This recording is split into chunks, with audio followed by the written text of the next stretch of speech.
Welcome to Ladies Who Launch, not your average business podcast. Dropping every other Wednesday, Alyssa and Dakota are two successful and opinionated marketing entrepreneurs engaging in insightful conversations with industry thought leaders, as well as casual conversations surrounding our lives as entrepreneurs.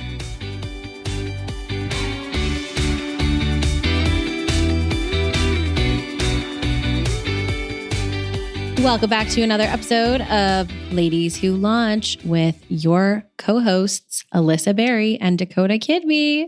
Look at us in 2024. Look at us Being together. Thriving? Are we thriving? I don't know. Not today, to be honest. No. We are recording together today. So we haven't recorded together since sometime in 2023. Yes. And I know we've said this on this podcast before, but we are a total hot mess when it comes to setting up Audacity and the mics and the recording. And like, we would never survive in some sort of tech incubator. I think we did okay this time. Yes. But what it is when we swap from Zoom to in-person, we forget how to do our setup. And we have a space that we do our podcast in, but we don't have a space where we just can leave everything set up. No. So that's why. Because we do this podcasting when we're together. We do it in the headquarters of Social Centric, which we will get into in a moment. But so we can't very well leave our Ladies Who Launch stuff all over for poor August, and that has to work. August and Dakota have to work in this every day. But speaking of Social Centric, that is what we wanted to do today. We are almost at our 100th episode of this podcast. Which is crazy. Which is total insanity.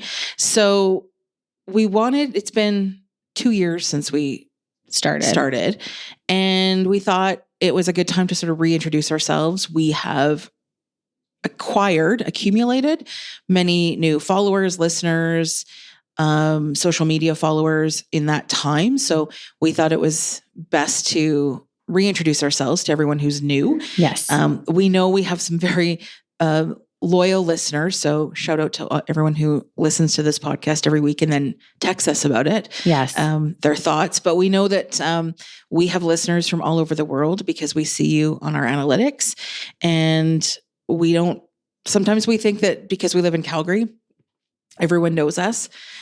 But that isn't the case. So we are going to do a bit of a peek behind the curtain of the babes who are behind this cast. Yes. Which is Dakota and Alyssa. That's right. And what we do when we're not doing the cast. Yes. And who we are. And what we're passionate about. And other things, I guess. Anyway. Who are the producers? Yes. Well, we can't we do have a good producer who does make us sound good on these things, but generally. Oh, yes. I guess we really aren't the producers. It's Alex. Yes. And shout out. We'll reintroduce you to Alex at some point too and have him on the cast again because Alex is the real workhorse behind this whole operation. He really is. He really is. Anyway. So I think a cute way of doing this, Alyssa, let's do a Q&A. Oh. For each other. Okay. Yeah. Well, you want to do the first question? Yeah, I'll kick it off. Okay. How long have you been operating your biz, Alyssa, and what is it? I've been operating since 2015, so it will be 9 years coming up in March that I started my business. And realistically, it's a communications / PR firm. But a PR firm that doesn't do a lot of PR. But most people understand what PR is, so I kind of put it in that space. But it is called Alyssa Berry Communications.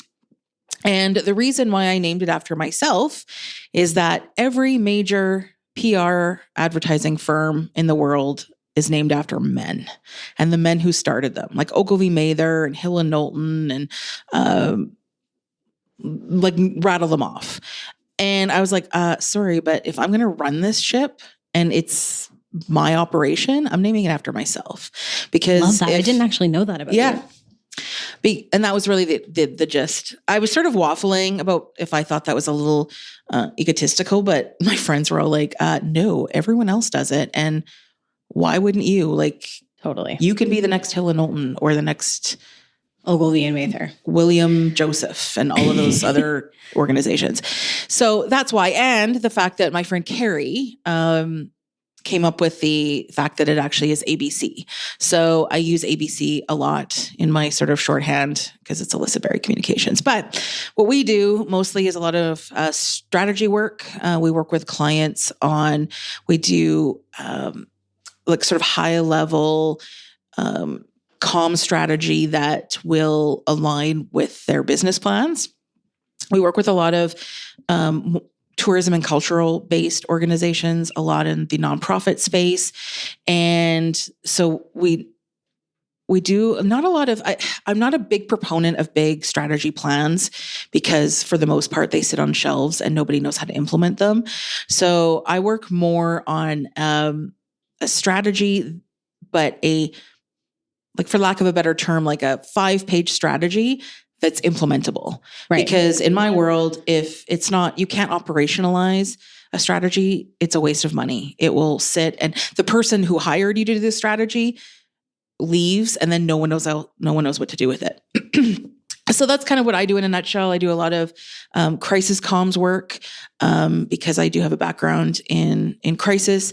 I worked for a municipality who had 2 major floods in the time I worked there. And I was at Tourism Calgary when we had the big 100-year flood of Calgary and had to do tourism crisis comms at that time. So, and because I worked in government and still do work in government to some extent, I do a lot of protocol governance training with clients in terms of if you're having a press conference and there are government funders that have provided money, how that works, where the flags go, who speaks first.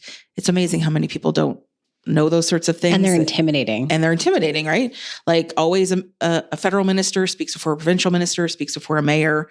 Like that's how that works and all those sorts of things. So most of my clients are definitely on the nonprofit cultural space. So it's a lot of also kind of mentorship and kind of working with their more junior staff to help implement those protocols. So that's what I do. And yeah, like I said, it'll be 9 years, which is crazy, in March. And yeah, that's ABC in a nutshell.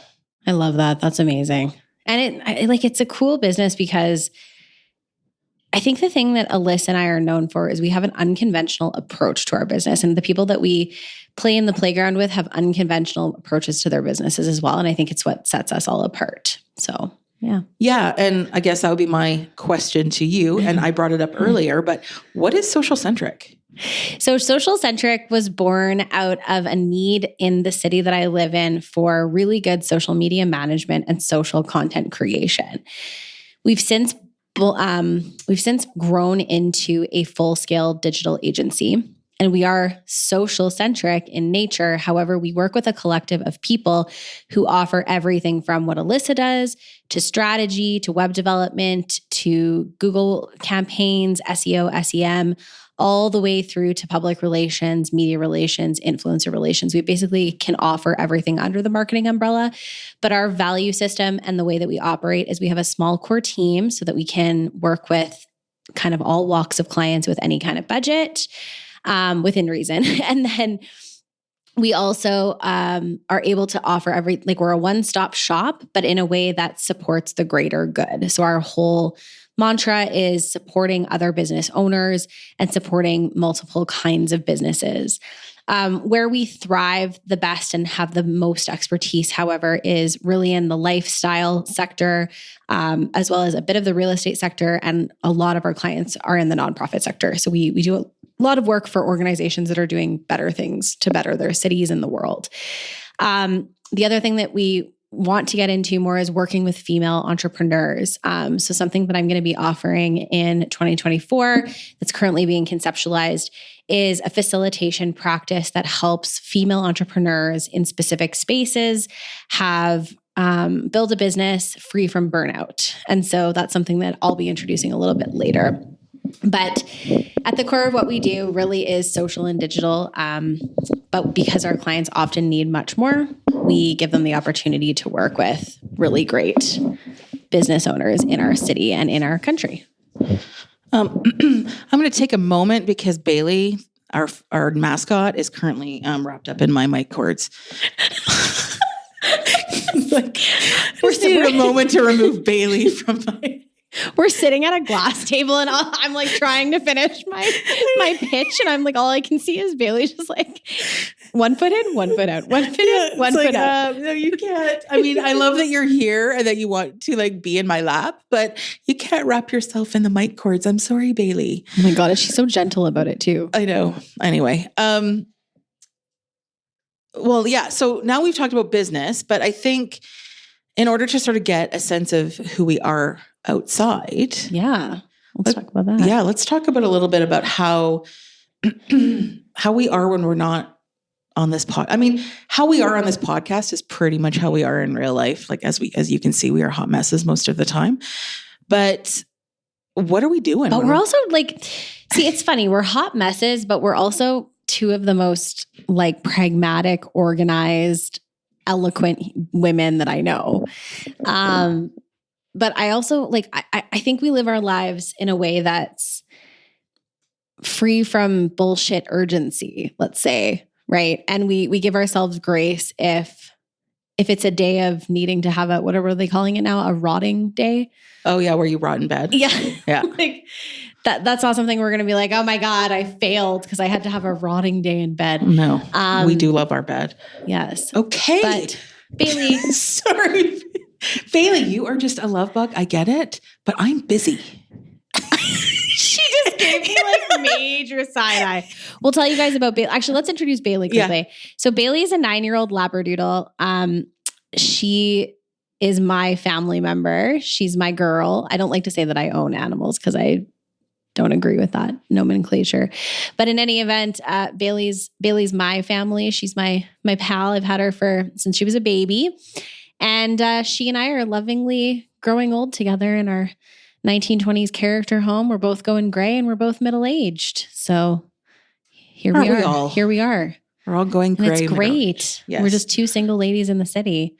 And it's funny because Bailey isn't a talker. Like, she's not going to, like, if I say speak, she won't bark at me, but she knows what's happening today. Oh yeah. She is in all of it. Like, she totally gets when we're recording that she needs to be a part of it. It's like she knows. She knows. She's literally sitting with us as we in a chair. Yeah. And trying to get on my lap. And she just really wants her Auntie Alyssa. I know. Yes, I love you too. But as I said, I'm busy. It's like having a toddler. Let's be honest, people. It is. Anyway, yes. Welcome. That's Bailey, as we mention all the time. We'll post some photos of her on Ladies Who Launch so everybody can see her because she is cute. She's very cute. She looks like a puppy, even though she's 9. I know. She's very spry for 9 too. She is. Anyway. But anyway, so that's Bales. It's Bales. But for us outside, I agree with Dakota that the reason why, like, we both started our businesses is because we wanted to be free from the matrix. Well, yeah. And to make our own schedule, be flexible, and not be a sort of slave to the clock. So we don't run our businesses like we run our businesses like we run our lives. And the fact of like, my life will always take precedent over my business. And yes, maybe that means that I'm not going to be the next major Fortune 500 company, but I've never wanted that anyway. That's never been the purpose of what I do, because I don't work Fridays. I've made that a clear delineation since I started my business that not only do I not take meetings, but I don't work. That is my day. And then the only days of the week that I will take meetings with clients are like Tuesdays or Wednesdays, and the rest are either working for my clients or working on my business. But yeah, I am not a slave to the capitalist cycle in my life. Yeah. I won't have my business run the same way. And I am still getting there, but I'm learning that this is the lifestyle that I would prefer to have. I think I'm getting better though, in the sense that I do have pretty firm boundaries on when I do meetings. I have very firm boundaries on who I want to work with. I definitely have to be in alignment with the clients that I work with. And I have a specific kind of onboarding process to try and figure that out. And frankly, like, as you know, I'm going to put my outdoor voice on, but if a client is up my ass constantly to get shit done and they keep going out of scope and they like can't wait the allotted time that I've told them things take to happen, and it's just constant fight or flight with them, we just don't go there.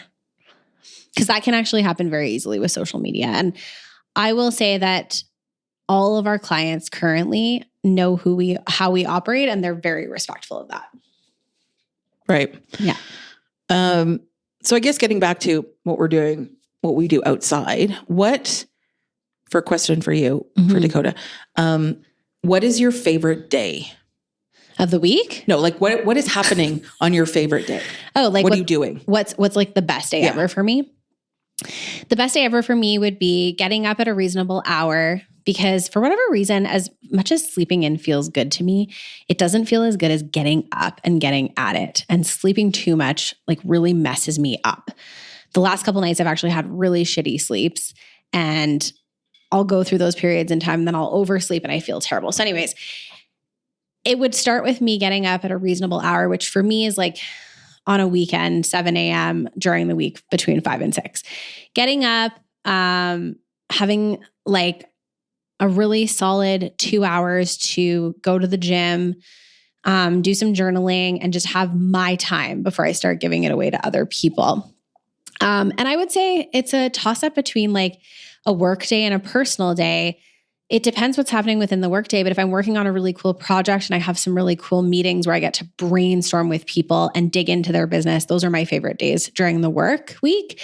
Otherwise, if it's like an off day, favorite thing to do, take Bailey for a big walk, go to like one of the neighborhoods that I love in my city, sit down and have a glass of wine and some lunch, continue walking around, maybe meet up with a friend for a coffee. And then I love to end the day with a bit more journaling.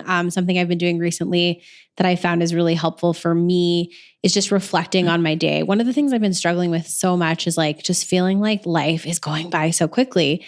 So I was actually reading up on how to stop this feeling. And one of the things I found was journal every day to kind of like review what you did that day. So I like to do that. And then I like to cook, like very thoughtfully take half an hour to 45 minutes to cook a meal. Sit down and enjoy that meal, listening to a podcast, watching a season of a show that I love, or reading, maybe talking on the phone to someone that I care about. And then I like to just kind of do a really solid skincare routine and go to bed. And I would say that's kind of my perfect day. So just time for myself, time with my dog, time with the people I love, time doing something that I'm passionate about, and then time to kind of reflect on it all. What about you, Alyssa? What's my favorite day? I am not as structured in terms of getting up as Dakota is. I sort of allow myself to get up as needed. So even though I still have an alarm, which I think is ridiculous still in this day and age, that goes off at 6:30, I'm sort of a 7:38 riser, 7:30 to 8 typical riser. And so I've sort of figured that is my sweet spot. It's like I don't have to force myself to get up earlier. Like, I mean, Dakota and I are speaking from a place of very big privilege here because neither one of us have kids. So like, let's put that out there, that we are not slaves to having to get up with kids and get them to school and all that. So yes, kudos to you people who do that, but we do not. So there you go. No. And I love to ease into my day. So I will start, like I always make a really, like the days that I'm like, if this is my perfect day, that I have time to make a really good breakfast. So like avocado toast or eggs on sourdough, and like make a quality like meal for myself in the morning. I think that's super important. And then usually I will make myself a coffee. And then at that point I sort of dive into a work day.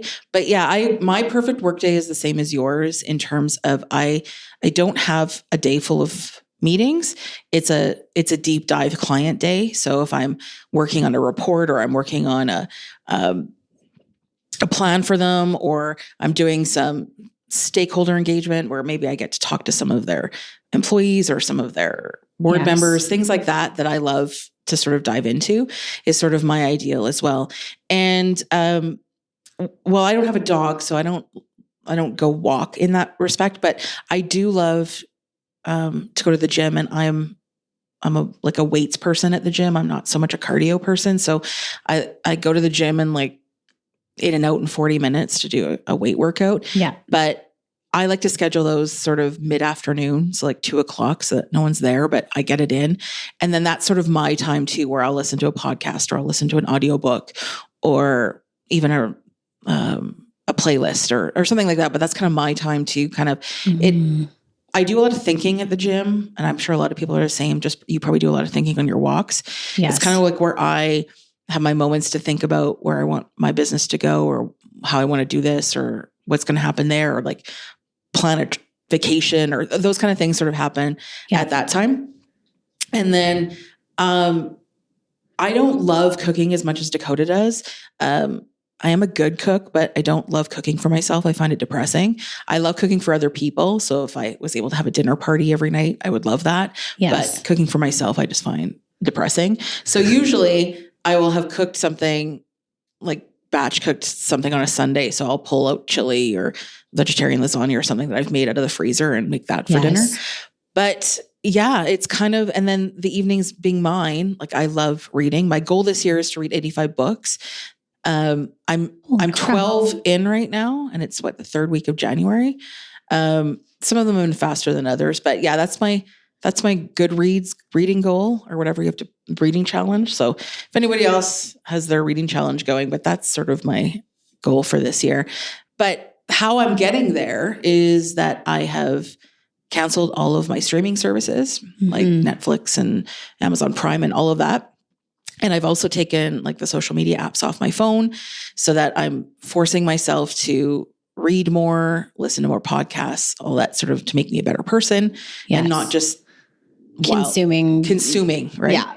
Consuming intentional stuff and stuff that expands your mind instead of. Yes.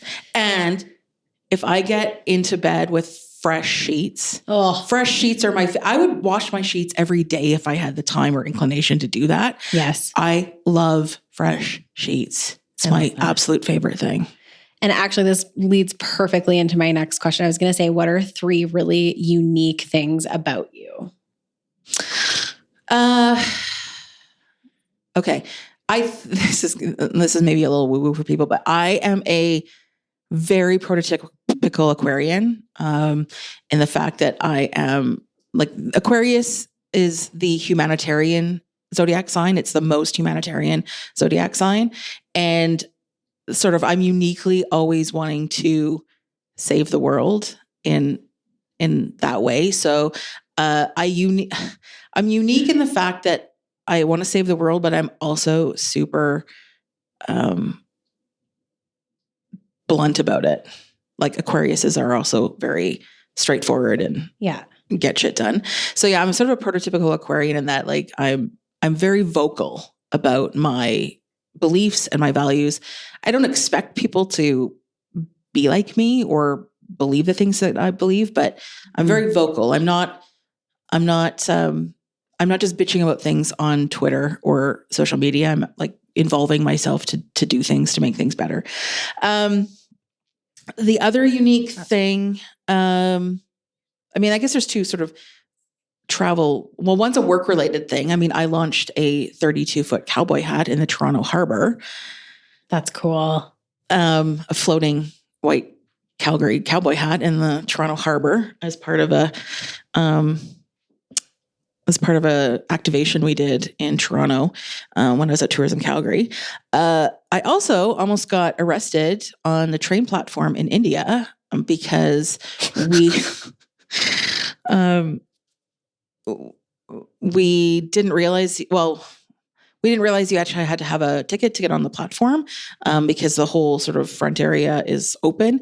And so our guide. We were following this idiot woman that we were traveling with who decided that she needed to get on the train to take photos for her son's school project or some ridiculous thing.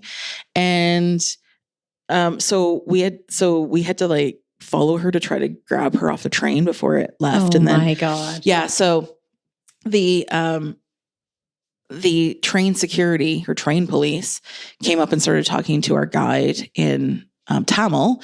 And of course we had no idea what they were talking about, but Charles, our guide, was going back and forth with them. And then I'm like, oh, I'm just going to play the stupid tourist and be like, oh, what's happening? And they're like, you need to go. And we're like, oh, we didn't realize, blah, blah, blah. And they're like, well, we're just going to go check your tickets or whatever. Oh, wow. And as soon as they left, we like ran because we could see them coming back to us because they realized that we weren't authorized to be there. So we had to run out of this massive train station in India before we were arrested for trespassing. That would have been terrifying. Right? Oh my God. Oh my God. I have all kinds of weird travel stories, but yeah. And I guess a third thing is that I have a tad bit of OCD in the fact of like my closet is like clothing organized. So like suit jackets and pants and like everything in my closet is fully organized. Yes. And my house is not like there's no clutter that exists in my home. We share that in common. Like I can't with clutter. I have drawers that are like empty because I don't like to fill things. No. And I don't like to fill rooms. And I like every room to have a purpose. So yeah. I'd say that's a bit of a unique thing about me as a person, aside from loving fresh sheets. But yeah, what are your 3 unique Dakota things? Well, first I'm going to just quickly talk about my love for fresh sheets, but also the fact that I hate a top sheet. Hate it. Oh, you're one of those. I throw them, I use them for gardening. If I get a fresh new pack of sheets, I use my top sheet for gardening or like rags. Interesting. Or I save it for guests. Like my guest bedroom has a top sheet, but I do not have a top sheet. But I do have, I think, something like 8 pillows on my bed. I have like my back pillows that are cute interior design pillows. And then I've got the 2 that I like to sleep with. Then I've got some throw pillows. And then I like to have like multiple layers of blankets on my bed. I'm a big stickler for cozy spaces. My whole house is outfitted with candles, matches from all over the world. I collect matches from all over the world. Okay, so I guess that's one unique thing. Yeah, that's pretty unique. And yeah. Number 2 would be I am a closet performer. I love to sing. I'm told I'm quite good at it. It took me until I was probably 30 to believe people when they said that. And now I sing more than I ever used to. And I'm actually thinking about getting into singing lessons and maybe even recording something in the near future.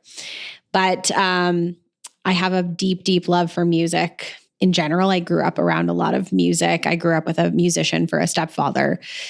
And my mom was the one who was like, wow, you actually have a pretty good voice. We should nurture that. And then she kind of would like get me in scenarios where we would sing together. And so that's kind of a rando thing about me is I sing. And in another life, I would have loved to be an actress and singer. If I could go back, that's what I would probably like among the 10,000 other things that I'd love to do. If I could live another life, I would, if we get multiple lives, I really like to be an actress / singer in one of them. Oh yeah. I could totally see that. And then a third thing about me, I don't know if it's just the way my brain works or what, but I am super weird about what I'm scared of and what I'm not scared of. Case in point, I will jump out of a plane. I will go bungee jumping. I love scary amusement rides, but I absolutely hate skiing. And I absolutely cannot for the life of me get the guts to get on a horse. There are certain random things that scare the living daylights out of me, and I can't wrap my head around them. And flying down a ski hill on 2 sticks is one of them. I will actually say, but I'm an adrenaline junkie. Like I love adrenaline. But you're also weirdly, freakishly scared of spiders, which I also find weird. There's that too. I will say, as someone who is I'm not afraid of skiing. I just think it sucks. It's a lot of lineups. It's a lot of waiting. Your feet hurt. It's expensive. The boots are like ridiculously uncomfortable. It's super expensive. And it's like, I don't get it. But I love mountain biking. Like I'll take a mountain bike down a giant hill, no problem. But yeah, it's funny. I get myself into scenarios where I get too in my head and then I like freeze. Yeah, you're not missing anything with the skiing, so don't worry about it. It's really not awesome. I think it's funny when you say like singing and acting and stuff, and it's like I would always see me. I always saw myself as an actress too, especially when I was a kid. But I always loved the fun friend. I want to be like the cool character actor friend person. I never want to be like Nicole Kidman. I want to be like the co-star. Yes. Yeah. Well, me too. Or like I've always loved playing rebels, and mostly in the past with film, like the rebel's usually the dude.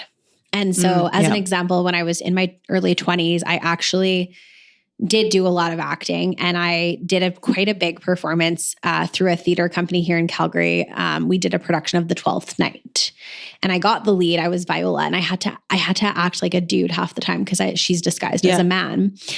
And so like I would love to play like John Bender from The Breakfast Club. Oh, excellent. Right? Right. But I also feel like I could kill it as Ali Sheedy or Claire. Yes. I don't remember Ali Sheedy's character's name. Because she's... Yeah, isn't she just the weird girl? Yeah, she's the weird girl. Yeah, and I think that's just what her name was. Side note, did you know that whole film was actually written from her perspective? And she's inside her head the whole time and made everybody up. They don't exist. I could see that too. Yeah, she was clearly mentally ill. Yeah. Well, they did exist, but she like made it. Made it, yeah. Yeah. It is funny though, like when we talk about, because we've known each other a long time, and I mean, even friends discover things about about each other, no matter how long they've been friends. But I love the whole acting thing because I played music, so I played flute in band through school. And I could see the cute band geek in you. Oh, super band. And and the flute. Like, could you get more of like a band geek? Like, I wasn't even like a cool saxophone player. It's like flute, okay. And then I played the piano, and we still have it. It's at my brother's house now, but my mom had it for years. That's what I learned to play on, as my great grandma's piano. And when my parents moved to Calgary and they downsized, and they gave the piano to my brother and sister-in-law under the auspice that the boys might play piano, and they never did. They never took lessons or anything.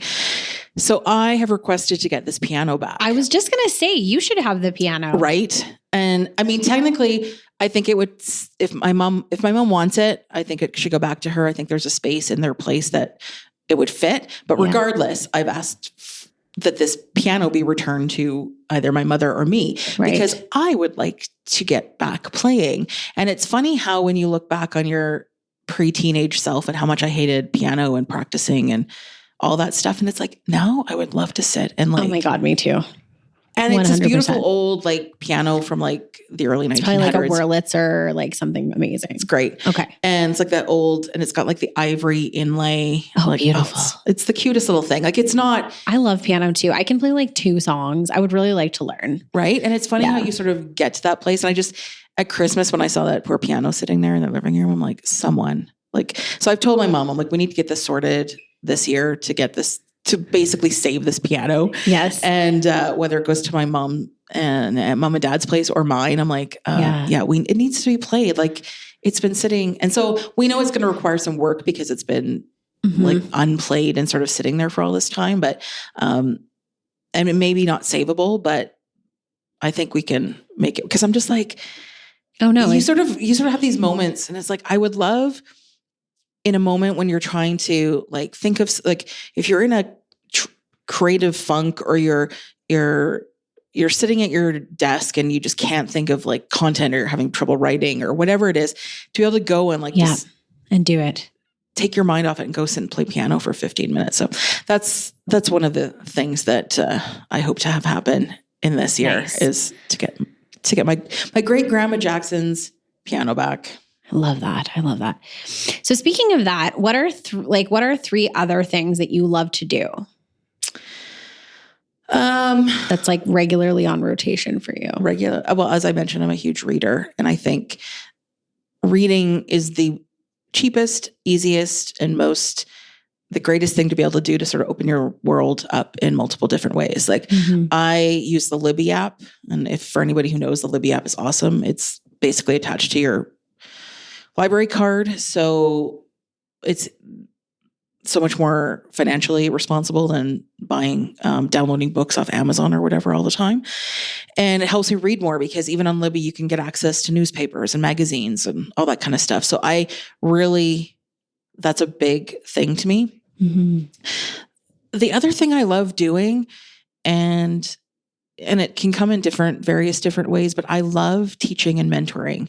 So, and that can come through in like volunteer work that I do, like whether it's working with making changes and volunteering as a stylist, or going back to my alma mater at MRU and doing presentations to the PR students, or guest lecturing at Bow Valley College, or as I'm working on now, creating my own course or teachable moment and sort of helping people get educated on media and media literacy and learning what media outlets to follow and what are crap and how to actually sort through the crap. So I love that. I love feeling that I am projecting some of my expertise onto the up and coming generation of communicators and PR people.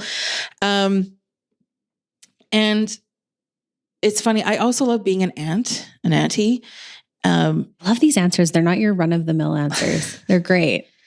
But I will say my life as an auntie is more challenging now that my nephews are older.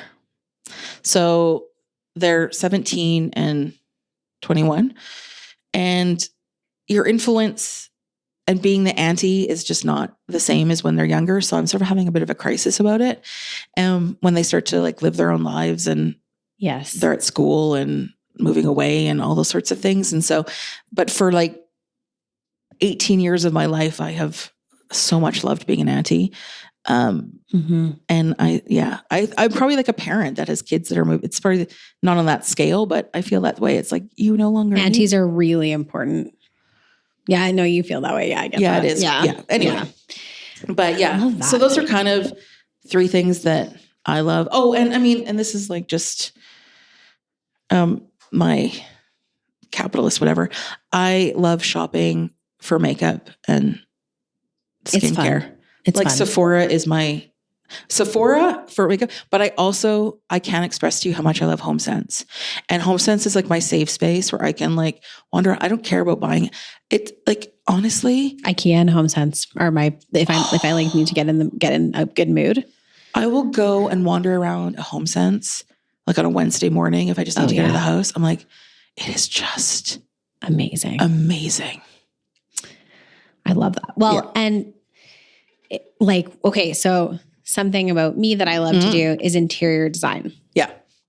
And I love a project. So when I moved into this very old character home and I got to not tackle one, but two different suites, that was amazing. So I have like a main suite that I live in, and then the upper suite I took over and made into the social centric headquarters. And my other girlfriend, who's really passionate about interior design, we got together and conceptualized both spaces and ordered all the furniture, did all the painting, and we basically designed both spaces, and they're really cool. I love them. Yeah, they are great. Yeah, I love that stuff too, man. Going through renovating my house, while it was the biggest pain in the ass and the most expensive pain in the ass, I loved it. It's such an adventure. Oh, picking everything and painting. And it never ends. Like it'll never end. No. And that's why I would really love to buy a place that I can work on. It might sound like hell to some people, but I'd like to work on a place for like 10 years.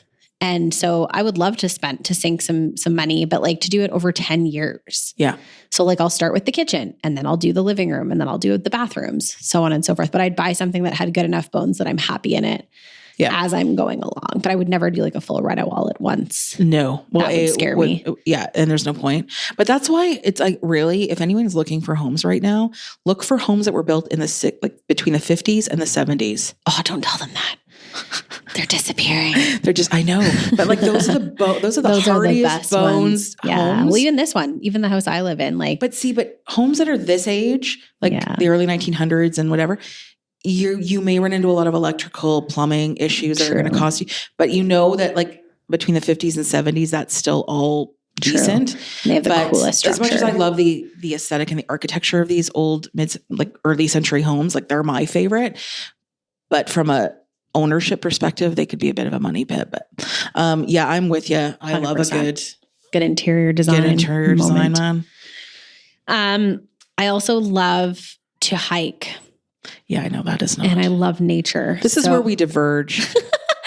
I'm obsessed with really scary big hikes, some of which I don't know that I will do in my lifetime, but I have quite a list of intense things. And I've done some cool shit. I've come a long way the last 10 years in my hiking abilities. And I'm actually doing one this year. I'm going to be doing the Juan de Fuca Trail. Oh. So last year I did the West Coast Trail, and I was actually going to go back and do it again because I only did half last year and I want to do the whole thing. But the Juan de Fuca is fun because it's only 3 to 4 days. It's only 40K, and you can kind of break that up really nicely. And it's close to the road, more like the access to get in and out is easier. So it's not as precarious. So we're going to do that. And then we're going to go back probably in 2025 and challenge the whole of the West Coast Trail. Yeah. I'm not going to say anything about that because I think you doing half the West Coast Trail is like really that's more than enough. And I think most people actually do only half. I would like to do, this has always been my dream. And I'm not a hiker. Like I just can't, it gives me claustrophobia. I just feel weird about being closed in and not being able to get out of anything. But I've always had this vision of doing the Chilcote Trail from Yukon through Northwest Territories. Ooh. Because it's not climbing a mountain. It's just, it's just sort of the pro. I mean, obviously it would be challenging because like that's just challenging terrain. Right. But and the wildlife. Yeah. Bears. Like big bears. Bears.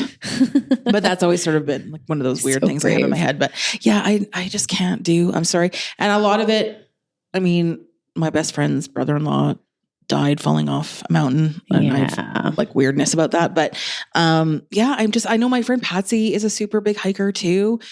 And I just don't like being that isolated and that someone like, there's no access to you. Yeah. And then I just feel weird. I've just never, the scrambling and like, oh, we're just going to like potentially fall off a mountain so that we can it's like, and then you get to the top and then what? It's like, oh, it's pretty. Great. Oh, it's such a satisfying feeling. I know we don't share that in common, but like then you just have to go down. And there's also just something so beautiful, I think, about like, yes, I've got this beautiful house. I have things, I have stuff, but there's nothing more satisfying to me than living out of a backpack. I love it. Like so much. No. I can't get into camping because I just don't I don't have to do anything. I just get up and I have my coffee and like I make my coffee with like the water that I boil, and it's just so cool. And then I just hike, and then that's it. And then I'm in nature, and it's great. Don't get me wrong. When I get home, it's nice to like be back in my bed and have a hot shower and that kind of thing. One thing I'll say is even half the West Coast Trail, I had a lot of issues reintegrating when I got home. So for those people who do things like the Pacific Crest Trail, and they're gone for months on end in nature, I can't, I follow this one girl on Instagram and she just finished it. She hiked it for 4 months, and she would cry in her apartment for like a full month trying to get back into real life because she couldn't go out into the busy city and like face the noise and the people. It was really hard on her. Yeah. So I felt that way. It took me a long time to reintegrate after being in India. Different reasoning, but you cannot come it took me a while to reintegrate. With our sort of westernized bullshit and buying shit. Like I couldn't. Yeah. Even going to the grocery store was just like I'm like, what am I doing? Like, why do I have access to all this stuff? And that was a head trip too, coming back to Canada after a month in India. So Alyssa, what's like a big trip that you want to do in the next, say, 2 or 3 years? Or experience? Yeah, I'm a big traveler. I mean, obviously Dakota and I have that in common too, but we are big travelers. So I would I've sort of, I've sort of seen places like there's nowhere I want to go back to at this point in terms of places I've already been, but a big trip that I would like to do, and like this would be like 6 weeks ish. I want to do Australia. Ooh, that's just so you can send me pictures of spiders, probably, right, and for obvious reasons. Yeah, but Australia. Yeah, and really I'd love cool. to do. Obviously, you want to extend that because it's such a huge pain in the ass to get there, so you don't want to go there for a week. But I'd love to be able to go like to the other side of the country and go to Perth, which a lot of people don't go to because it's out of the way. Yeah. And part of the reason is, aside from it being Australia, is that one of my best friends from university, Sue, passed away from cancer. It'll be like 4 years ago this coming March. And I met her. So she was older than me, 5-6 years older than me, but I met her at MRU when we were in second year, I think. I met her my second year of school. And I thought she was so worldly because she had spent a year there. Like, she had worked there and she'd gone. And I was just like, I was so in awe of this. And then on the way back, she stayed in Fiji for like, she sort of made the hop back to Canada. But I just thought she was the coolest person. And my little 18, 19-year-old self. And she was in her mid-20s. Did she know this? Did you tell her? Yes. And she always knew, like we did used to talk about the fact that that was always a big thing. And she took her kids there. So because she had made really good friends there. And so when she was diagnosed with cancer, like she'd battled cancer for 10 years before she passed away. But when she was first diagnosed and she was well enough, she was in remission to be able to go. So she and her husband packed the kids up and they made the trek to go see her friend Margie and all of that because she wanted her kids to experience going to Australia. So yeah, we all knew, but yeah, that's always been a big thing, is to sort of go and have sort of like be able to re-experience and sort of feel Sue as I go to Australia. Oh, I love that. And the other is I want to do Southeast Asia, Vietnam, Thailand, Laos. All of that is like very cheap, but because I've done India and I think the next step of there would be Sri Lanka, but it's not safe to go to Sri Lanka. So like doing the Southeast Asia would be amazing because I love that whole, like I've been to Japan and all of that. So I love that whole Asian area, peninsula. Yeah. But those would be sort of my main ones. But in terms of like, those are sort of the big, like hairy, audacious goal trips. Mm-hmm. But I would love to I'd love to make a quick trip back to London. It's one of my favorite places. Mm-hmm. And that's easy to do. It's easy to do. I really want to do the Nordics. So I want to do Denmark, Sweden, Finland. That'd be cool. Yeah. And those are like quick, easy, but like the sort of big trip ones, those are my two. My dream for myself has always been, Alyssa nor myself are like too preoccupied with being millionaires. Like we don't need to make thousands and millions of dollars. But one thing I would say is like, I think we want to live a comfortable enough life that affords us the ability to help our community, the ability to grow and thrive. And part of that is traveling and just be able to, have money to spend on the things that are important to us. Like for instance, I invest every month in specific health things that are important to me, like yoga. And I go to like a cold plunging place once a week. And I like really love that. Or like talk therapy or somatic work, whatever it is. And then I think the other big thing is travel. And so for me, my goal has always been, and I've actually been able to do this the last 5 years, is I like to do like 1 year of sort of what I like to call like exploring my own country or like my own area of the world. So North America. So I'll do like a little whip out to the States, or I'll do something in Canada, or I'll do a big hiking trip. And then I want to do a bigger trip once a year where I like leave and go overseas. So I actually am very thankful I get to go out to Portugal in April, but I've been to Portugal. So I'm going by myself this time. The last time I was with my ex-husband. And I'm really excited to do a solo trip back to Portugal and see a couple places that I really wanted to see that I didn't get to see. And I'm also meeting up with a friend and going to a music festival on the beach, which has been on my bucket list for a very long time. But the biggest trip that I want to do next is I want to go to either Egypt or India. But if I do India, I want to hit up a few other places while I'm down in that area of the world. And I also really want to spend like a solid 1 to 3 months in an ashram practicing and learning yoga and meditation, which I realize sounds very eat, pray, love, and woke, but I really want to do it. I have a couple of friends who did it and loved it. And then like I kind of want to make that my base. And then I'd love to go to places like Goa and Jaipur, which are in totally different areas. Well, like northern India. But yeah, exactly. And then Japan's always been on my list. I really want to go to Japan. Don't go to Tokyo. Don't go to Tokyo. Okay. And then I actually really want to go to a couple different places in China too at some point as well. Yeah, I used to want to go to China too. I've sort of backed off the China thing. Yeah, well, the way of the world right now. There's places just, like Egypt. Actually, I was supposed to go to Egypt this year, and that's why my dollars went to Portugal. Egypt's tough right now because of Israel, Palestine. Yeah, but exactly.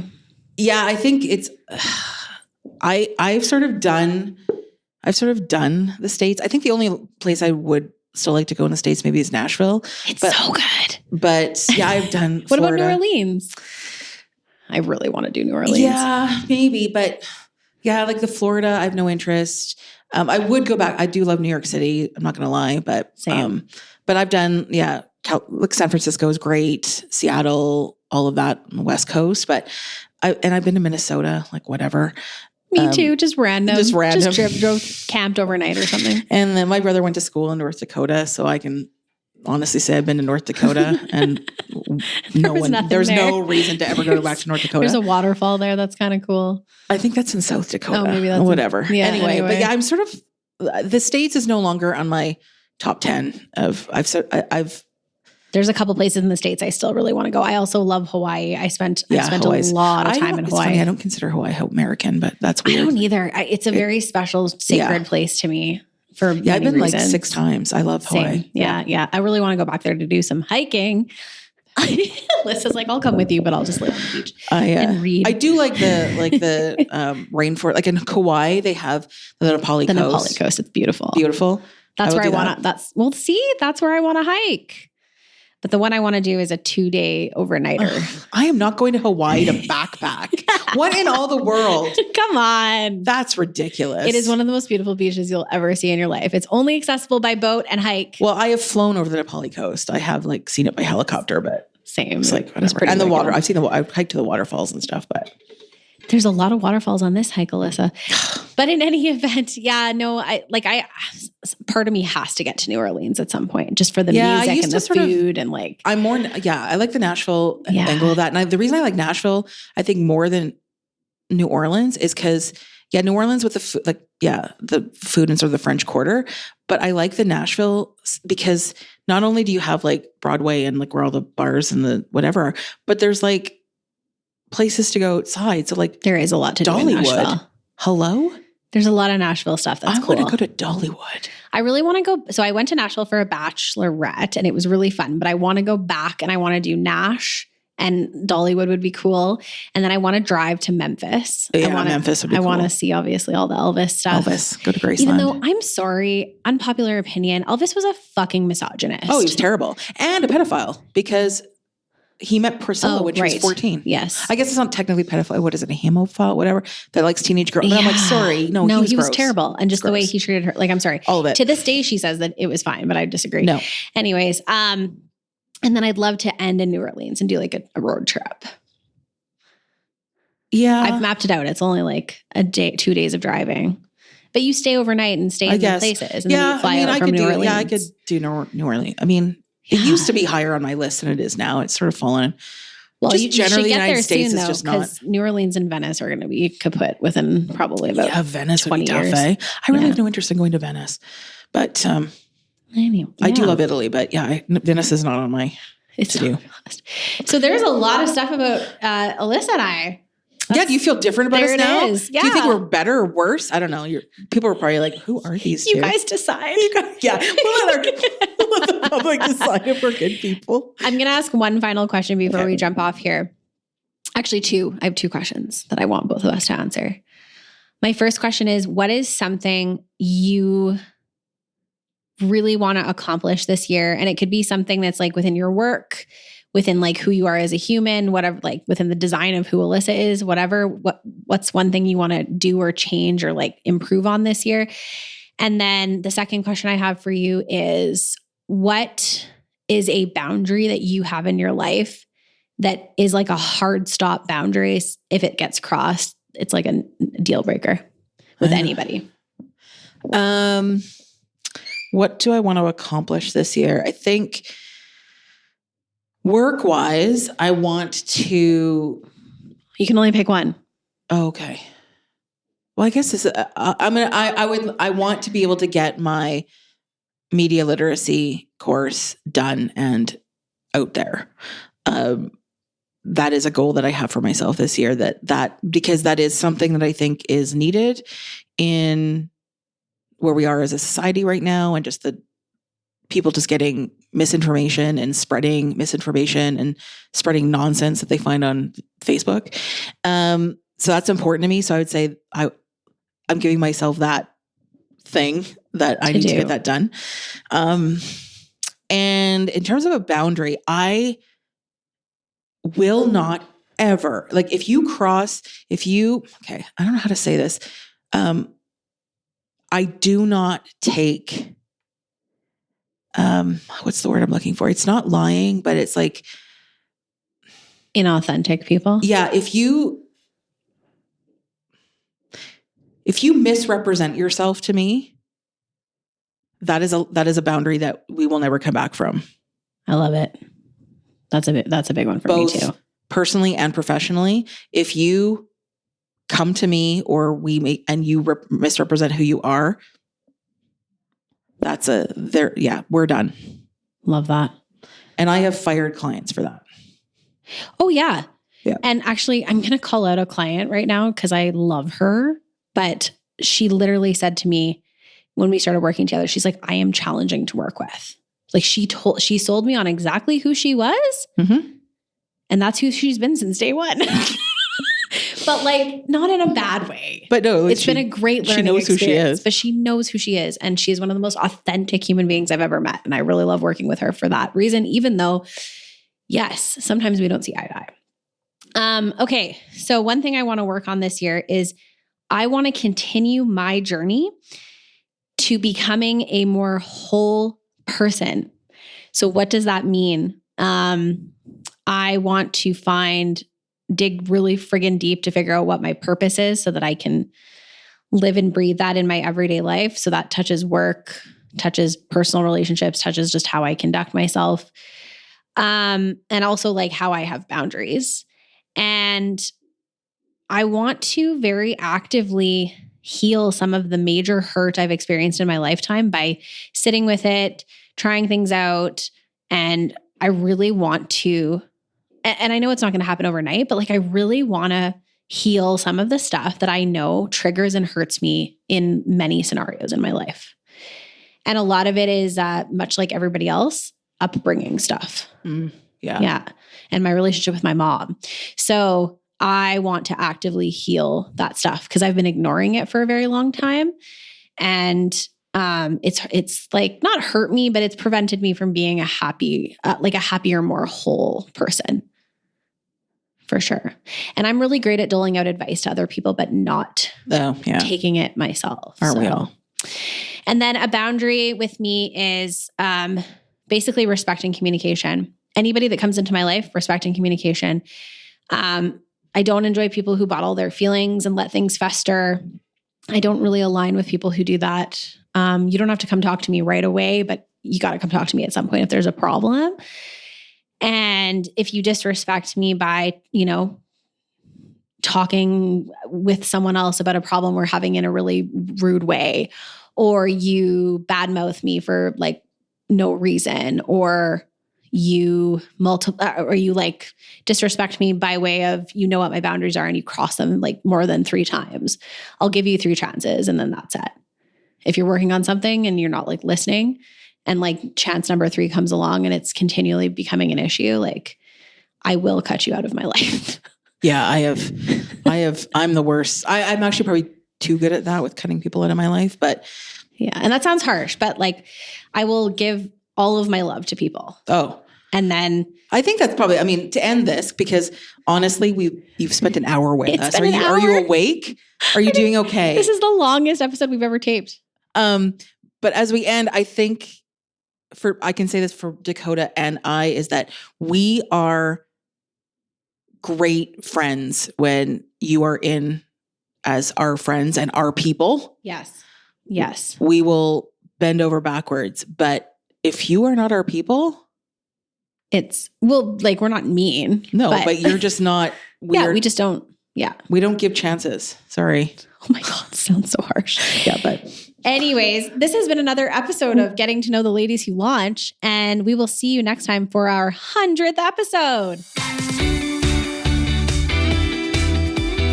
Thank you for listening to Ladies Who Launch. Join Dakota and Alyssa every second Wednesday for more conversations and interesting guests. Be sure to give us a 5-star rating and connect with us on Facebook and Instagram. If you send us a question, we may answer it on a future episode.